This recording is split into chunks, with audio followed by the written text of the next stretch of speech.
ಪಶ್ಚಿಮ ದಿಕ್ಕಿನಲ್ಲಿರುವಂಥ ವರುಣನ ಸ್ತೋತ್ರಕ್ಕಾಗಿ ಧ್ರುವಾಸು ತ್ವಾಸು ಕ್ಷಿತಿಷು ಯಸ್ಮತ್ ಪಾಶಂ ವರುಣೋ ಮುಮೋಚತ ಅನ್ನುವ ಮಂತ್ರದ ಬದಲಾಗಿ ತ್ವನ್ನೋ ಅಗ್ನೇ ವರುಣಸ್ಯ ವಿದ್ವಾನ್ ದೇವಸ್ಯ ಹೇಡೋ ವಯಾಸಿ ಸೀಷ್ಠಾಃ ಯಜಿಷ್ಠೋ ವಹ್ನಿತಮಃ ಶೋಷುಚಾನಃ ವಿಶ್ವಾ ದ್ವೇಷಾನ್ ಪ್ರಮುಗ್ಧ್ಯಸ್ಮತ್ ಅನ್ನುವ ಮಂತ್ರವನ್ನು ಬಳಕೆ ಮಾಡ್ಕೋತಾರೆ. ಇದು ಕೂಡ ಘಟ್ಟದ ಕೆಳಗೆ ಉಡುಪಿಯವರಲ್ಲಿ ಯಜುರ್ವೇದದ ಸಂಧ್ಯಾವಂದನದಲ್ಲಿ ಪಶ್ಚಿಮ ದಿಕ್ಕಿನಲ್ಲಿರುವ ವರುಣನ ಸ್ತೋತ್ರಕ್ಕಾಗಿ ಉಪಯೋಗ ಮಾಡುವಂಥ ಮಂತ್ರ ಇದೆ. ಅಗ್ನಿ ಅಂತ ಅಗ್ನಿಯ ಸ್ತೋತ್ರ ಇದೆ. ತ್ವನ್ನೋ ಅಗ್ನೇ ವರುಣಸ್ಯ ವಿದ್ವಾನ್, ನೀನು ನಮ್ಮೆಲ್ಲರ ದೋಷಗಳನ್ನು ಕೂಡ ತಿಳಿದಿದ್ದಿ, ನಾವು ಮಾಡುವ ಪಾಪಗಳನ್ನು ತಿಳಿದಿದ್ದಿ. ನಹ, ನಮ್ಮ ದೋಷಗಳನ್ನಂತ ನಾವು ಅರ್ಥಾನುಸಂಧಾನ ಮಾಡ್ಕೋಬೇಕು. ವಿದ್ವಾನ್, ತಿಳಿದವನಾಗಿದ್ದಿ.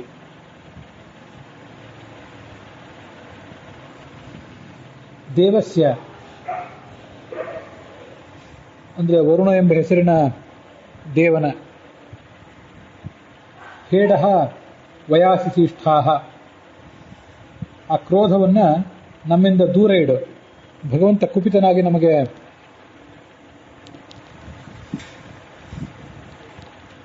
ಯಾವುದೇ ರೀತಿಯಾದಂತಹ ಬಾಧೆಯನ್ನು ಮಾಡದಿರಲಿ.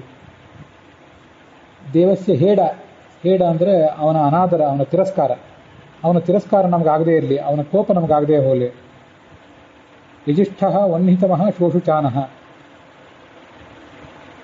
ಯಜಿಷ್ಠ ಅಂದರೆ ಈ ಪೂಜ್ಯನಾದವನು, ಅತ್ಯಂತ ಪೂಜ್ಯನಾದವನು, ಈ ಜಗತ್ತಿನಲ್ಲಿ ಎಲ್ಲರಿಗೂ ಗೌರವಕ್ಕೆ ಪಾತ್ರನಾದವನು. ವಹ್ನಿತಮ ಅಂದರೆ ಪ್ರಕಾಶಮಾನ, ಜಾಜ್ವಲ್ಯಮಾನನಾದವನು. ಶೋಷುಚಾನಃ ಅಂದರೆ ಎಲ್ಲ ದೇವತೆಗಳಿಗೂ ಕೂಡ ಹವಿಸ್ಸನ್ನು ಒಯ್ದು ಕೊಡುವಂಥವನು. ಇದು ಅಗ್ನಿಗೆ ವಿಶೇಷಣ. ಇವೆಲ್ಲ ನಾನು ಹೇಳುವ ಸ್ವಲ್ಪ ವ್ಯತ್ಯಾಸ ಮಾಡಿ ಹೇಳಿದೆ. ಶೋಷುಚಾನ ಅಂದರೆ ಅತ್ಯಂತ ಪ್ರಕಾಶಮಾನ, ವಹ್ನಿತಮ ಅಂದರೆ ದೇವತೆಗಳಿಗೆ ಹವಿಸ್ಸನ್ನು ಒಯ್ದು ಕೊಡುವಂಥವನು. ವಿಶ್ವಾಂ ದ್ವೇಷಾಸಿ ಪ್ರಮುಗ್ಧಸ್ಮತ್, ದ್ವೇಷ ಅಂದರೆ ಪಾಪಗಳು, ಎಲ್ಲ ರೀತಿಯಾದಂಥ ಪಾಪಗಳನ್ನು ಕೂಡ ನಮ್ಮಿಂದ ದೂರ ಮಾಡು. ಪ್ರಮುಗ್ಧಿ, ಬಿಡಿಸು ಅಂತ ಅದರ ಅರ್ಥ. ಇಲ್ಲಿ ಈ ಪಶ್ಚಿಮ ದಿಕ್ಕಿನಲ್ಲಿರುವಂಥ ವರುಣನ ಸ್ತೋತ್ರ ಇದೆ. ಆ ವರುಣನ ಅಂತರ್ಯಾಮಿಯಾದಂಥ ಭಗವಂತನ ಅನಾದರ, ತಿರಸ್ಕಾರ ನಮಗಾಗಬಾರ್ದು. ಅದಕ್ಕಾಗಿ ಆ ಅಗ್ನಿಯನ್ನು ಪ್ರಾರ್ಥನೆ ಮಾಡುವ ಒಂದು ವಿಧಾನ ಇದೆ. ಅಗ್ನಿಯನ್ನು ಪ್ರಾರ್ಥನೆ ಮಾಡಿ, ನೀನು ಯಾವುದೇ ರೀತಿಯಾದ ಬಾಧೆ ನಮಗಾಗದೇ ಇರುವಂತೆ ನೋಡಿಕೋ.